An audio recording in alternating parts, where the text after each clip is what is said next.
Last Friday, JoJo's Bizarre Adventure Diamond is Unbreakable aired its final episode. The adventures of Josuke Higashikata and the Morio gang gave a fresh new look into the JoJo universe, with a new setting, protagonist, and antagonist, which in turn caught the attention of many people and brought in a lot of new fans into the series.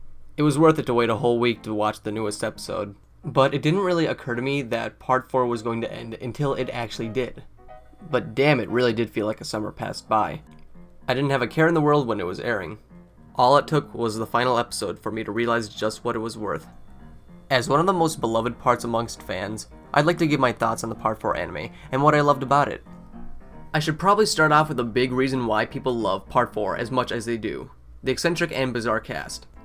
With some of the most memorable characters in the series, the cast feels much more down to earth and lively than other parts, because, let's be honest, the series gets weirder from here on forward. With a supremely dickish manga artist, a teenager with a pompadour, an alien, a ghost of a dad in a photograph, and a cat-plant-stand hybrid thing, the cast of characters are really memorable to say the least, and so are the stands. Since stands are people's souls being projected as a physical thing, I like how even though Josuke is a really nice guy who just wants to help people out, the sheer brutality that Crazy Diamond packs shows that Josuke will fuck you up when the situation arises. The cast and the stands are great alone, but the show really starts to pick up once the real star of the show appears: the main villain, Yoshikage Kira. Kira's character is unique, to say the least, especially as the main villain. He's an office worker, who only wants some goddamn peace and quiet and has an uncanny resemblance to David Bowie.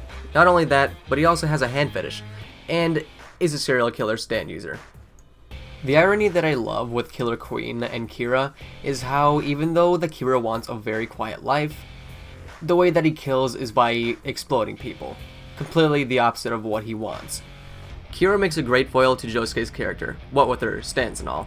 It's not only being a foil that makes Kira one of the best antagonists in JoJo's, but it's having whole episodes dedicated to Kira that causes the viewer to see who Kira truly is, rather than being just another bland, cold-hearted villain. Seeing Kira be so stressed out that he starts biting his nails until he bleeds, or even questionably developing feelings for the wife of a man he killed, is something I really want to see more out of villains in other media. Kira feels like a real person because of his development. Moving on to the other thing that stands out from the rest of the series are the fights. Fights in Diamond is Unbreakable are something to behold. Characters have to use their stand ability, the environment, and other factors in a very cunning way to outsmart and overcome the enemy, more so than in Stardust Crusaders, as some stands can be complete counters to others. The best example being Crazy Diamond fixing things and Killer Queen destroying things. Having two stands with unique abilities try to overcome the other is what makes the fight so cool to watch. I mean, there's a fight involving a game of rock, paper, scissors between an 11-year-old and a 20-year-old, and it manages to be fun as hell to watch. A lot like the Osiris fight in Part 3.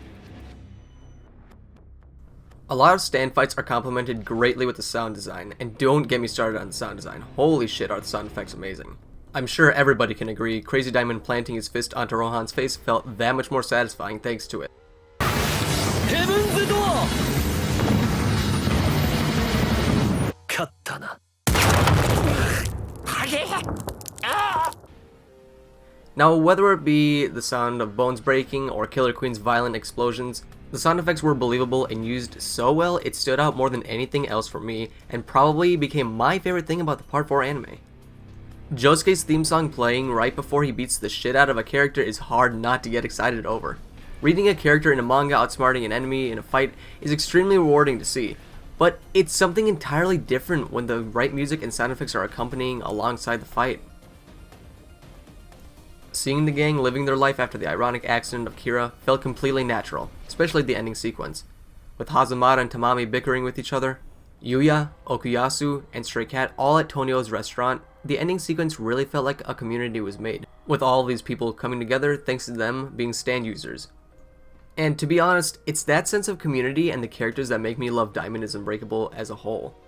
It's the same reason why Steel Ball Run is my favorite part. With a strong main protagonist, great supporting characters, and a great villain to get everything rolling, it's honestly no wonder why so many people cherish parts 4 and 7.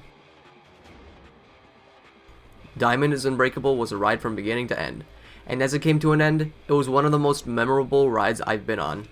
I'm sure others can say the same. From the characters to the humor, everything in Part 4 meshed together wonderfully. As Part 4 has come to a close, hopefully the upcoming Thus Spoke Rohan Kishibe OVA will be enough to satisfy all of those still with Morio fever.